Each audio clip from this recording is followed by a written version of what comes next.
नमस्कार दोस्तों, मैं विकास कुमार सिंह स्वागत करता हूं मेरे YouTube चैनल में। और आज का विषय है डॉलर का बढ़ता हुआ कद। मतलब ये दोस्तों कि रुपए, जो भारतीय रुपए है वह गिरावट जारी है और जो डॉलर है उसमें कंटिन्यू ग्रोथ हो रहा है।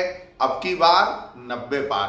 मतलब ये दोस्तों कि 1947 से लेकर आज तक हमेशा डॉलर ज्यादा रहा है रुपए से, लेकिन इस बार 90 को क्रॉस कर चुका है डॉलर।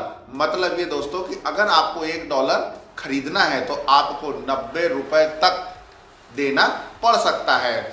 इसका जो सीधा सीधा जो नुकसान है वह ये है कि अगर आप जो घरेलू सामान खरीद रहे हैं तो उसमें समझ में नहीं आएगा, लेकिन इंपोर्ट एक्सपोर्ट अगर आप कर रहे हैं, अगर आप बाहर से कोई सामान बुलवा रहे हैं या बाहर कोई सामान भेज रहे हैं, उसमें बहुत बड़ा इम्पैक्ट गिरता है। और इसका सीधा सीधा जो हम ऐसा कह सकते हैं कि जो सीधे जो दिख रहा है वह इसलिए दिख रहा है कि 90 पार क्यों गया, क्योंकि जो अमेरिका ने 50% का जो टैरिफ लगा के रखा है उसकी वजह से जो हमारा जो रुपया है वह कंटिन्यू गिरता आ रहा है।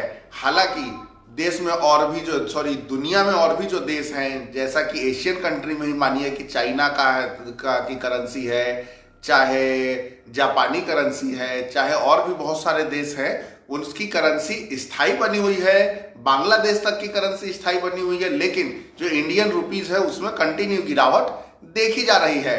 2013 में मोदी जी ने बहुत बड़े बड़े भाषण देते थे और कहते थे कि जब दूसरी कंट्री जो हमसे छोटी कंट्री है उनका जो रुपया है या उनकी जो करेंसी है वो तो स्थायी बनी हुई है, लेकिन हमारा जो रुपया है वह क्यों गिरता जा रहा है। सॉरी दोस्तों, सॉरी। तो उसमें गिरावट क्यों आ रहा है? उन्होंने यह भी कहा था कि मनमोहन मौन, मतलब मौन मनमोहन। तो अब क्या कहा जाए? अब क्या कहा जाए? मौन मोदी। क्योंकि जब आप कह रहे थे कि हमारा डॉलर जो है, डॉलर के आगे हमारे रुपये की इतनी तेज गिरावट क्यों है, तो अब आप जवाब दीजिए।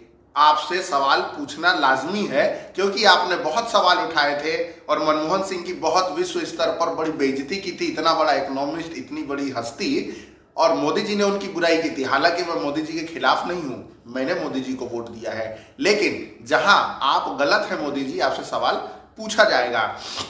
उनका कहना है कि अभी हम ध्यान नहीं दे रहे हैं कि डॉलर क्यों बढ़ रहा है, क्योंकि अगर डॉलर बढ़ेगा तो जो विदेशी जो इन्वेस्टर है वह इंडिया आएंगे। लेकिन यहाँ तो उल्टा है, ये तो सिर्फ कहने की बात है। यहाँ तो हजारों करोड़ विदेशी इन्वेस्टरों ने हाथ खींच लिया है, मतलब भारत से पैसा निकाल लिया है। जो हमारे जो शेयर मार्केट है वहां से पैसे निकल चुके हैं, लेकिन फिर भी जो है जो पक्ष है वह बिल्कुल मानने को रेडी नहीं है कि हमारी जो करेंसी है वह कंटिन्यू गिर रही है। लेकिन विपक्ष हावी है। लेकिन देखते हैं कौन सही कौन गलत, आगे क्या होगा। हम आपके पल पल की जानकारी आपको देते रहेंगे इस विषय में, लेकिन विपक्ष का बहुत बड़ा रोल तो नहीं दिख रहा है। विपक्ष जो है वह हावी तो है, लेकिन जिस तरीके से बीजेपी और मोदी जी हावी हुआ करते थे उस तरह का विपक्ष हावी नहीं हो रहा है।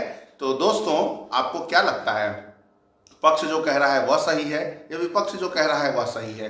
मेरे हिसाब से विपक्ष तो इस समय सही है। तो दोस्तों, आपका क्या मानना है कमेंट करके बताइएगा। मिलते हैं फिर किसी अगले विषय में, मिलते हैं किसी अगले वीडियो में किसी अगले विषय के साथ। तब तक के लिए नमस्कार, जय हिंद, वंदे मातरम दोस्तों।